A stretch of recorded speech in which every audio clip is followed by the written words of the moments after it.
Magdadalawang taon nang mistulang nag-iisa si Livan.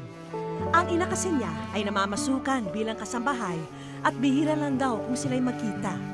Ang hirap po, masakit po, na wala kang matirahan, na walang tumutulong sa'yo, na ako lang po mag-isa sa sarili ko.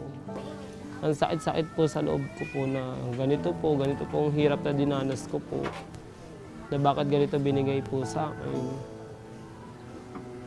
Ang dami pa pong hirap. Ang sofang ito ang tanging gamit na natira mula sa dating bahay ni Livan. Dito siya natutulog at nagpapahinga. Pag natutulog ako dito, minsan tinatapon pa ang mga damit ko ng mga bata. Dahil sa kanyang paglalakad at pagiging bading, buong buhay ni Livan ay napuno ng pangungutya. Pag niloloko ko nila, nasasaktan po ako. Lagi po akong tinutokso. Ganito, ganyan.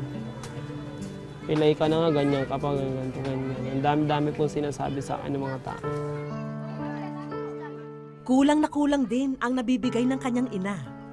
Kaya maswerte na raw na maituturing kung makakain si Livan ng 3 beses sa isang araw. Wala siyang makain, wala siyang makakainan. Minsan, inaabutan na ng mga kapitbahay dito. Kaya sabi ko, anak, magtiis lang, kunting tiis lang. Sa pinagdaraanan ni Livan, nagiging karamay niya ang mga kaibigan gaya ni Mama Dodong. Kahit nga may kapansanan siya, gusto niyang magpursige. Gusto niyang may ayos yung buhay niya. Yung hindi lang aasa kung kanina. Buti na lang daw at may mga tunay na kaibigan si Livan na patuloy na umaalalay at gumagabay sa kanya. Kasama ni Livan ang kanyang ina at mga kaibigang miyembro ng Everlasting Gay Association. Nandito po tayo ngayon sa Barangay Talon 4 sa Las Piñas City para kamustahin at sorpresahin si Livan. Sana magustuhan niya ang mga hinanda namin.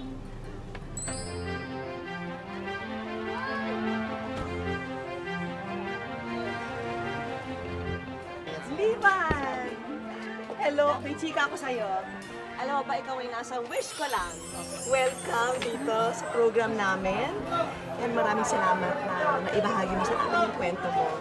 Sa aking pakikipagkwentuhan kina Livan, dito ko nabatid ang hirap ng kanyang pinagdaraanan. Natutulog lang dun sa may bato, sa tabing ibon, nauulanan.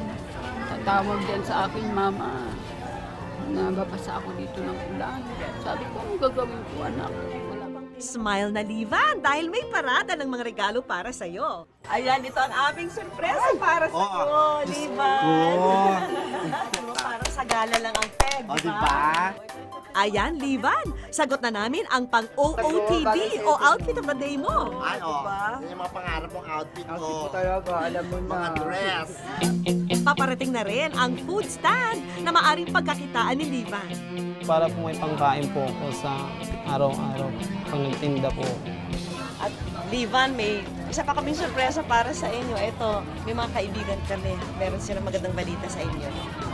Narito po kami ngayon para anyaya ka magpa-enroll sa isang programa ng Department of Education na tinatawag nating ALS. So, welcome ka po magpa-enroll sa ALS. Kasama nito ay ang educational assistance mula pa rin sa aming programa. Sana makatulong itong lahat para sa inyo ng mami mo. Ika nga, hindi pa huli ang lahat. Maaari ka pa rin matutong magbasa at magsulat, Livan. Livan, ito Papa Apple. Hindi ka rin nakukontak ng mga friends mo. Ngayon, pwede na. Textable ka na. Siyempre, may handog din kaming tulong pinansyal upang makapagpatayo na sina Livan ng munting tahanan. So ayan, para sa inyo yung housing assistance. Ano saan nyo gagamitin yun? Sa pangbili po ng materyales po ng bahay po. Para po mapagawa po kahit maliit lang po na matutulugan lang po namin magulang. Marami pong salamat sa mga kaibigan ko po na tumulong sa akin. Ayun po, naitulungan po ako ni Mama Dong sa wish ko lang po, nailapit po ko sa inyo. Kasi walang-wala po talaga. Marami pong salamat. Happy po. Happy talaga. Gano'n kasaya? Masaya po na hindi ko po talaga naisip na pupunta po kayo dito.